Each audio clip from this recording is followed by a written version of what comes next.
নমস্কার বন্ধুরা। ভারতীয় আয়কর দপ্তর কিন্তু অনেকখানি অ্যাডভান্স হয়ে গেল। কেন বলছি কথাটা? কারণ ভারতীয় আয়কর দপ্তরের পক্ষ থেকে দেশের প্রায় 6 কোটি আয়করদাতাদের জন্য ইনকাম ট্যাক্স রিটার্ন ফাইল করার যে ফর্ম, সেই ফর্ম কিন্তু রিলিজ করে দেওয়া হলো, বা তার ফরম্যাট কিন্তু ছেড়ে দেওয়া হয়েছে নোটিফিকেশান সহ।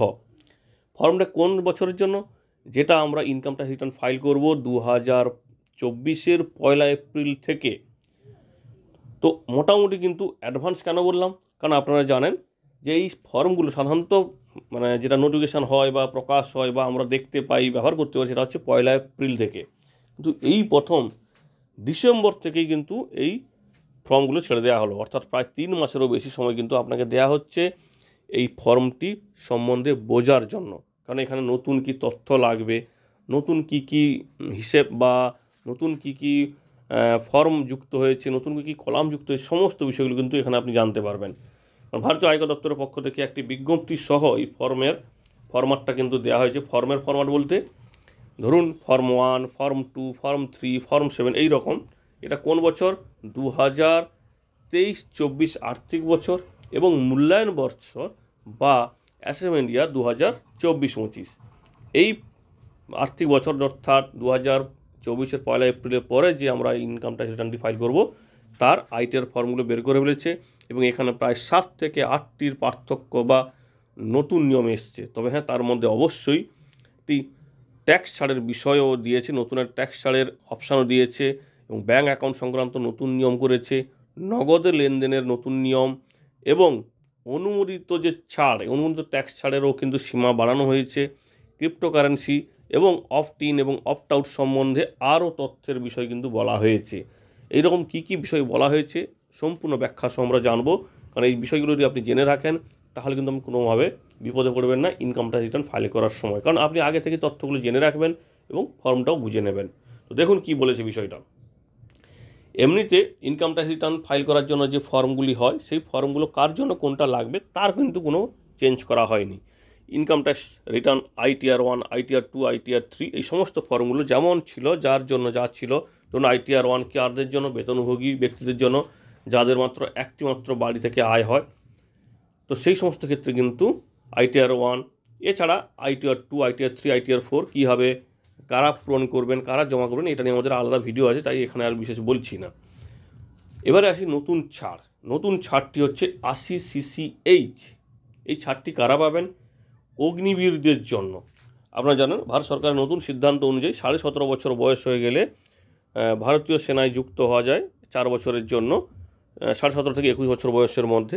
তো সেক্ষেত্রে একটা সাম্মানিক দেওয়া হয় বা বেতন দেওয়া হয়, সেটাও প্রায় 2 বছর, প্রথম 2 বছর মিলিয়ে কিন্তু প্রায় 11 লাখ থেকে 12 লাখের কাছাকাছি।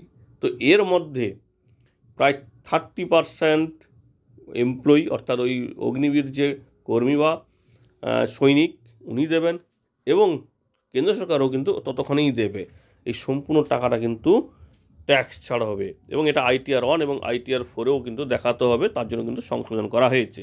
অর্থাৎ এই যে ছাড়টি নেওয়া হচ্ছে, সেটার সম্পূর্ণ এখানে তথ্য দিতে হবে ITR 1 এবং ITR 2। এটা হচ্ছে 30% নিজের এবং 30% সরকারের পক্ষ থেকে যে কন্ট্রিবিউট করা হয়, সেটাই কিন্তু এখানটায় ট্যাক্স ছাড় পাবেন। তো যতটা হবে প্রত্যেক বছর, সেটাই কিন্তু আপনি ট্যাক্স ছাড় এখানে নিতে পারবেন। তো এটা কিন্তু নতুন একটি ছাড়, এর আগে কিন্তু এটা ছিল না। অ্যাকাউন্টের সমস্ত তথ্য দিতে হবে, কী ধরনের অ্যাকাউন্ট আপনার আছে, কটি আছে, এবং ITR ফর্মে কিন্তু এই বিষয়গুলো অবশ্যই নতুনভাবে দিতে হবে। কী ধরনের অ্যাকাউন্ট বলতে আপনারা জানেন, saving account, current account, overdraft account বা আরও বিভিন্ন ধরনের যে অ্যাকাউন্টগুলো হয়, সেই রকম অ্যাকাউন্টের প্রকার দিতে হবে এবং আপনার কতগুলি অ্যাকাউন্ট আছে সেগুলো কিন্তু জানাতে হবে। এতদিন কিন্তু সেই ব্যবস্থাটাও ছিল, কতগুলি অ্যাকাউন্ট আছে, কিন্তু সে কী ধরনের অ্যাকাউন্ট সেটা নিয়ে কিন্তু অতটা কড়াকড়ি ছিল না। এবার কিন্তু ITR 4-এই যুক্ত হলো। তবে হ্যাঁ, ডোরম্যান্ট অ্যাকাউন্টের তথ্য আপনাকে দিতে হবে না। এছাড়া নগদ প্রকাশের রসিদ, অর্থাৎ নগদে যে লেনদেন করেছেন, নগদে যে আপনাকে কেউ টাকা দিয়েছে, তারও কিন্তু তথ্য দিতে হবে এবং সেটা ITR 4-এর যে নতুন ফর্ম এসছে, সেখানে একটি নতুন কলাম বা নতুন প্রকাশ একটি যুক্ত করা হয়েছে। আপনাকে সেখান থেকে কিন্তু সম্পূর্ণ তথ্য দিতে হবে। নগদের জন্য কোনো নির্দিষ্ট কলাম কিন্তু এর আগে ছিল না, এখন এই মোডটা কিন্তু আলাদা করা হয়েছে। যেমন ধরুন ক্রিপ্টোকারেন্সি থেকে আয়ও কিন্তু আলাদা করা হয়েছে। এবারে অতীতে যে সমস্ত রসিদগুলো ছিল, ধরুন ব্যাঙ্ক অ্যাকাউন্ট বাদ দিয়ে যে অন্যান্য নগদের লেনদেন যে দেখানোর কথা বলা হয়েছিল, সেটা ছাড়া এবার কিন্তু এই নতুন তথ্যটা দিতে হবে যে নগদে আপনি কত পেয়েছেন। তো বিশেষজ্ঞরা বলছে এই নগদের হিসেব বা নগদের লেনদেনের যে তথ্যটা চাইছে, এটা ভবিষ্যতে কীভাবে ব্যবহার করবে, কীভাবে ট্যাক্স পেয়ারের বিরুদ্ধে কাজে লাগাবে ইনকাম ট্যাক্স ডিপার্টমেন্ট, এটা কিন্তু বলেনি বা জানা যাচ্ছে না যে এই তথ্যগুলো নিয়ে আদৌ কী করতে চাইছে ইনকাম ট্যাক্স ডিপার্টমেন্ট যে নগদের লেনদেন নিয়ে, সেটাও কিন্তু এখানে বিষয়টা ক্লিয়ার নয়। নতুন ট্যাক্স রিজিমটা, অর্থাৎ ওল্ড এবং নিউ ট্যাক্স রিজিম আপনারা জানেন, সেই দুটি ট্যাক্স রিজিমের মধ্যে কিন্তু নিউ ট্যাক্স রিজিমটা কিন্তু ডিফল্ট হিসাবে থাকবে। আপনার যেটা হবে, আপনি নিউ নিতে চাইলে নিউ নেবেন, আর পুরনো হলে পুরনো আপনাকে পূরণ করতে হবে। 115 BAC 6-এর যে ধারা অনুযায়ী নতুন আপনি ট্যাক্স রিজিম নিতে পারবেন, আবার পরের বছর পুরনো নিতে পারবেন, পুরনো নিয়ে পরের বছর আবার আপনি নতুন নিতে পারবেন। তবে হ্যাঁ, তার জন্য শর্ত হতে হবে আপনার কিন্তু কোনো ব্যবসা বা পেশা থেকে আয় নেই, শুধুমাত্র আপনি স্যালারি বা পেনশন থেকে আয় হচ্ছে। যদি সেই রকম কিছু হয় তাহলে আপনাকে কিন্তু নির্ধারিত তারিখ বা তার আগে 10IEA পূরণ করে জমা করতে হবে, না হলে কিন্তু আপনি এটা সুবিধাটা পাবেন না। অর্থাৎ যাদের ব্যবসা বা পেশা নেই তারা শুধুমাত্র স্যালারি বা পেনশনের উপর নির্ভর করে, তারা নতুন রিজিম বা পুরনো রিজিম চেঞ্জ করতেই পারে, কিন্তু যাদের ব্যবসা পেশা তারা কিন্তু এটা করতে পারবে না। তবে এই শর্তটা দিয়েছে 10IEA পূরণ করে জমা করতে হবে। আগে ITR 4 ফর্মে নির্ধারিত তারিখের মধ্যে 10IEA ফাইল করা হয়েছে কিনা এই সমস্ত তথ্য দেওয়ার কথা ছিল না, এখন কিন্তু এই বিষয়টা যুক্ত হয়েছে এবং সেই সঙ্গে ITR 1-ও কিন্তু তথ্যটা দিতে হবে। যারা ITR 1 এবং ITR 4 ব্যবহার করেন তাদের জন্য কিন্তু অবশ্যই খবরটি গুরুত্বপূর্ণ, অবশ্যই খেয়াল করে রাখবেন যে এই বিষয়টা করা হয়েছে। গত বছর ITR কিন্তু পরিবর্তন করা হয়েছে। ধরুন যাদের নিজস্ব ইনকাম ট্যাক্স রিটার্ন বা HUF আনডিভাইডেড হিন্দু ফ্যামিলি যাদের ছিল, তাদের মধ্যে কেউ যদি ট্যাক্স রিজিমের নতুন অপশান অর্থাৎ নতুন ট্যাক্স রিজিম অপ্ট ইন বা অপ্ট আউট করতে চায়, সেক্ষেত্রে তাকে কিন্তু আরও বিষয়ে তথ্য দিতে হবে। অর্থাৎ কেন অপ্ট আউট করেছিল এবং কেন অপ্ট ইন করছে সেই তথ্য দিতে হবে। উদাহরণস্বরূপ ধরুন দেখা গেল ITR 2 ব্যবহার যারা করেন তাদের ধরুন বেতন ছিল, সেই সঙ্গে ব্যবসাও ছিল, কিন্তু গত বছর ধরুন মূলধন থেকে যে আয় হয়েছে বা লাভ হয়েছে সেটার বিপরীতে দেখা যাচ্ছে চলতি বছর তার ক্ষতিটাও বেশি হয়েছে। তো এই ক্ষতি এবং লাভটাকে কিন্তু সামঞ্জস্য করার জন্য অপশান দেওয়া হয়েছে। শুধুমাত্র তাই নয়, ভার্চুয়াল ডিজিটাল সম্পদ অর্থাৎ যেমন ধরুন ক্রিপ্টোকারেন্সি থেকে যে আয় হয়েছে, সেখান থেকেও কী রকম কী আয় হয়েছে, কবে হয়েছে, সেই তথ্যও কিন্তু এবার দিতে হবে অপ্ট ইন এবং অপ্ট আউট করার সময়।